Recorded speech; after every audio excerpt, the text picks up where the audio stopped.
A história do Pinóquio, que muitos conhecem contada pela Disney, passa longe de expor o que realmente acontece nesse universo, que tem um teor muito mais dark do que normalmente é contada, e passa mais longe ainda de ser algo feliz. E se tem algo que Lies of P faz com maestria, é entregar uma versão da história trágica do Pinóquio. Muita gente sabe que a história do Pinóquio é trágica, cheia de acontecimentos angustiantes. É nítido quando o escritor italiano Carlo Collodi escreveu seu livro intitulado As Aventuras de Pinóquio, publicado pela primeira vez de forma serializada em 1881 e posteriormente como um livro completo em 1883. A história narra as aventuras de um boneco de madeira que ganha vida e sonha em se tornar um menino de verdade, explorando temas como moralidade, responsabilidade e consequência das ações. Claro que Lies of P bebe da fonte, mas ainda assim com uma liberdade artística para fazer certas mudanças e muito bem-vindas, que combinaram não só com a história que estava sendo contada, como a gameplay, que é incrível. Importante destacar que tudo em Lies of P conversa. Vou falar mais a fundo sobre isso ao longo do vídeo. E deixa nos comentários se você jogou Lies of P, e se sim, me fala se gostou, teve muita dificuldade, eu gostaria muito de saber. Como se não bastasse o primor técnico e narrativo que é esse jogo, colocaram esse pacote dentro de um gênero de jogo muito amado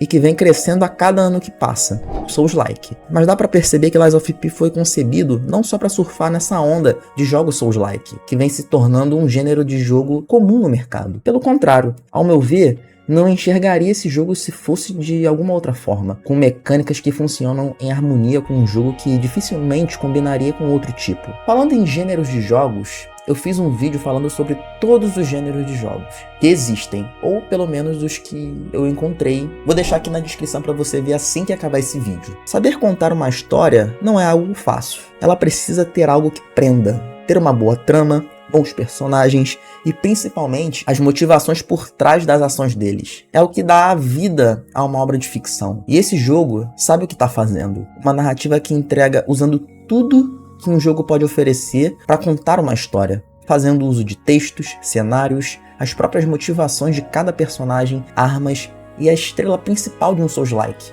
os chefes. Cada vez que você vai avançando em Lies of P, você percebe o quão trágico é esse mundo. Mas antes de entrar no mundo de Lies of P, é importante entender um pouco mais sobre a história do Pinóquio, a verdadeira história. Eu sei que muitos conhecem, mas pode ter coisas que você não sabia e que pode acrescentar e fazer toda a diferença no seu conhecimento sobre esse conto que perdura por gerações e que influenciou diversas obras, como, por exemplo, a de Lies of P. Pinóquio é um boneco de madeira feito pelo carpinteiro Geppetto, que sonha em ter um filho. Quando Pinóquio ganha vida, ele se revela teimoso, desobediente e impulsivo. Logo, Pinóquio foge de casa e começa a viver várias aventuras perigosas, ignorando os conselhos do grilo falante, que tenta guiar o Pinóquio para um caminho certo. Pinóquio é frequentemente enganado por personagens mal intencionados, como a raposa e o gato, que o convencem a plantar moedas de ouro em campo para fazer uma árvore de dinheiro, mas no final das contas ele acaba sendo roubado. Em outro momento, ele se junta a meninos mal criados e vai à terra dos brinquedos, onde todos se transformam em burros como punição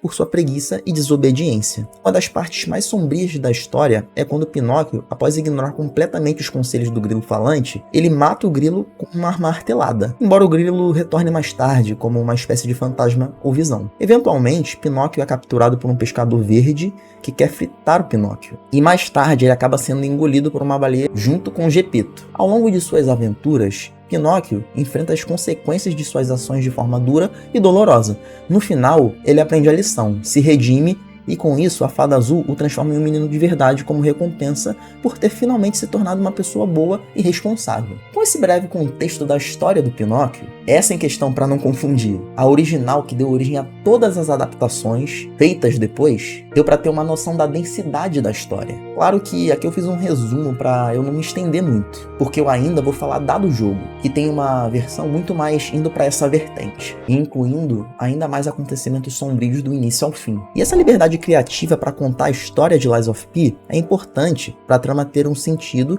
e as pontas que estavam soltas no início sejam amarradas. Entregar algo que seja coerente com a jogabilidade, visto que jogos são longos e precisam de uma história que entretenha do início ao fim e principalmente encaixar com o gênero de jogo. Tudo começa sem muita explicação dentro de um metrô de uma cidade chamada Krat, onde somos despertados por uma borboleta iluminada, utilizada por Sofia, uma personagem muito importante que ao longo do jogo vemos muito mais sobre ela. E ouvimos uma voz pedindo ajuda e que podemos encontrar ela no hotel da cidade. A única informação a essa altura que temos é que fica evidente que somos um títere, ou seja, uma espécie de robô que, ao que parece, está sendo movido a essa borboleta que serve como uma espécie de combustível que dá vida a esse títere com um objetivo maior por trás e que é desconhecido pelo protagonista. Assim que o títere, que vamos chamar de Pi, desperta, ele percebe que Krat está destruída, com diversos inimigos robôs vagando por essa cidade, que está, além de destruída, completamente abandonada.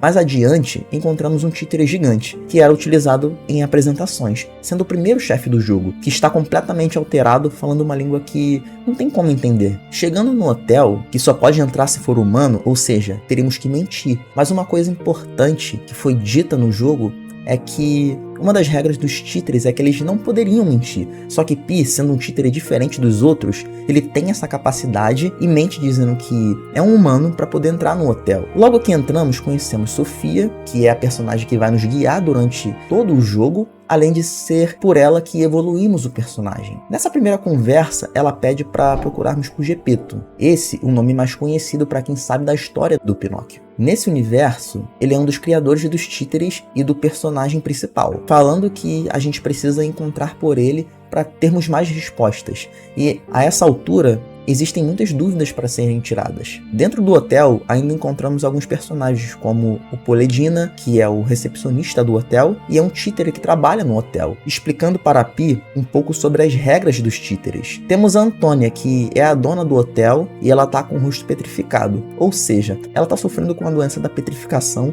que é um dos males que assolam a cidade de Krat. A Eugenie, que é uma estrangeira vinda do Oriente, no meu ponto de vista ela é coreana, até pela desenvolvedora de Lies of P ser de lá, eles quiseram fazer uma homenagem ao país, o que faz todo sentido além de combinar com a história, até porque todos os personagens têm uma história por trás do que fazem. Por exemplo, ela ser uma pessoa que aprimora as armas de Pi. Claro que não teria como não falar do Gemini, que é o grilo que acompanha Pi, que despertou e também é um títere, mas não tem memória do que aconteceu antes. Continuando, Pi vai atrás de Geppetto pela Avenida Elysium, uma área muito rica e que agora está destruída e tomada pelos títeres. Passando por eles e enfrentando alguns desafios, encontramos Geppetto dentro de uma carroça com um espreitador com uma máscara de jumento, acusando os alquimistas de ter causado o frenesi dos títeres, que foi esses ataques que destruiu a cidade e tirou a vida de muitas pessoas da cidade que antes era muito populosa. E esse espreitador ataca Pi, o chamando de títere do diabo. E pela primeira vez, Pi mata um humano, que era uma outra regra dos títeres que Pi quebrou, deixando cada vez mais claro que ele era um títere diferente. Depois disso, Geppetto agradece e pede sua ajuda. Ele diz que vai pro hotel e assim que Pi eliminar os títeres do local, ele poderia voltar pro hotel também para poder falar com ele e entender um pouco melhor o que estava acontecendo, que a essa altura existia mais dúvidas do que respostas. Mas claro que era proposital. Tudo ia se revelar conforme as coisas vão acontecendo. Explorando o local, encontramos um segundo chefe do jogo, que é o Vigia Sucateado. Ele inicialmente foi criado para ser um policial, mas ele teve um mau funcionamento e acabou ficando trancado na prefeitura, virando uma espécie de sucata que seu próprio nome sugere. Mas as crianças adoravam ele. Ele tratava bem as crianças, tendo até planos para liberarem esse títere para alguns eventos pela sua popularidade. Derrotando ele, podemos voltar para o hotel para poder falar com Geppetto. Ele pede para irmos à fábrica criada por Venini, outro responsável pela criação dos títeres. A fábrica foi tomada pelos títeres e Pi precisa dar um fim nisso e resgatar Venini. Ele teria mais respostas, assim como Geppetto, para tudo o que está acontecendo. Depois que Pi salva Venini, ele tem esses esclarecimentos e a história segue sempre nessa busca por respostas, e as revelações são sempre surpreendentes e bem pensadas. Coisas que muitas vezes estavam na nossa cara e depois que você zera e joga de novo,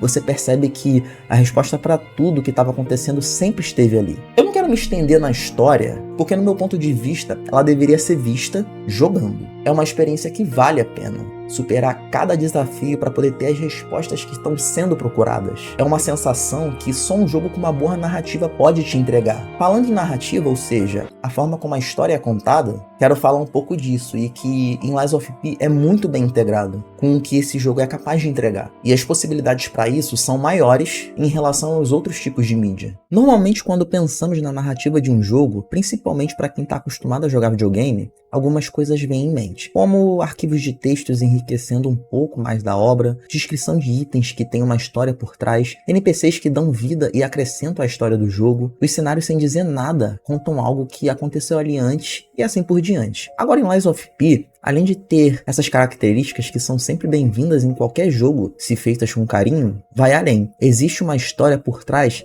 que já é algo que possa ser considerado batido e que já vimos muitas vezes em outros lugares. Só que a forma que é nos apresentada, essa história é algo que te prende do início ao fim. E nem os chefes difíceis, que são os de Lies of P, são capazes de te fazer desistir para procurar essas respostas para as perguntas que foram levantadas. Não só no início do jogo, como as que são levantadas durante ele. Existem, por exemplo, subchefes no jogo que todos eles são humanos, usando máscaras de bichos variados como raposa, gato, o próprio jumento que eu tinha falado anteriormente, eles não estão ali por acaso, como uma mera forma de arte. A raposa e o gato, por exemplo, representado por dois irmãos em Lies of P, estão passando dificuldade e precisam de dinheiro para poder sobreviver. Além do irmão mais novo estar com uma doença que deixa mais agravante ainda. Para quem conhece a história de Pinóquio, sabe o que representa esses dois animais na história e a forma com que eles foram colocados no jogo ressoava com a história original com uma motivação própria, baseada na realidade que o jogo nos deu. E isso é genial, porque além de conversar com o que é Pinóquio, o sentido narrativo para fazer o que eles fazem ainda causa um sentimento de angústia por ver o fim que eles têm. E tudo dentro de uma lógica completamente compreensível. Esse é apenas um dos exemplos de como a narrativa de Lies of P funciona. Nos jogos, como eu havia falado antes, as possibilidades de contar uma história é muito maior, porque a atenção de quem está consumindo a obra já é naturalmente maior por ter que prestar mais atenção nas ações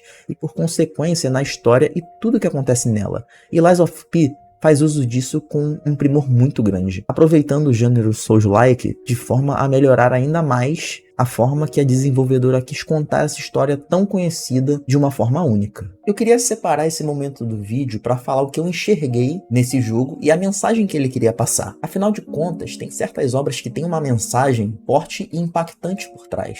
Às vezes você percebe que tem uma mensagem, mas não faz ideia de qual é ela. E quando você só sente que tem algo a mais, mas não sabe dizer o que. E Lies of P definitivamente tem isso. Claro que eu posso estar viajando e não ter nada a ver com isso que eu vou falar, mas foi a impressão que me passou. E essa impressão de alguma forma mexeu comigo e me tornou alguém melhor do que antes. E é pra isso que eu jogo videogame e resolvi criar um canal falando sobre esse universo rico que é capaz de moldar o tipo de pessoa que você é. Essa mensagem é algo já batido, como eu já tinha falado antes. Fala sobre autoritarismo, arrependimento e consequências geradas através de arrependimentos que são irreparáveis. E na tentativa de consertar o que não pode ser consertado, geram consequências ainda maiores como um todo e ressoa em quem não tem nada com a história. Quem jogou vai entender o que eu tô querendo dizer. Claro que pode ter sido muito além disso e eu não percebi, mas esse pensamento ficou muito forte depois que eu zerei Lies of P. Uma mensagem forte e que serve de aprendizado para muita gente que em um determinado momento errou e tenta consertar. Às vezes não precisa ser consertado, apenas melhorar para que não aconteça mais. Enxergar isso é o que vai fazer a diferença e te tornar alguém feliz. Deixa nos comentários se você teve uma conclusão parecida com a minha e qual é a sua opinião sobre o jogo.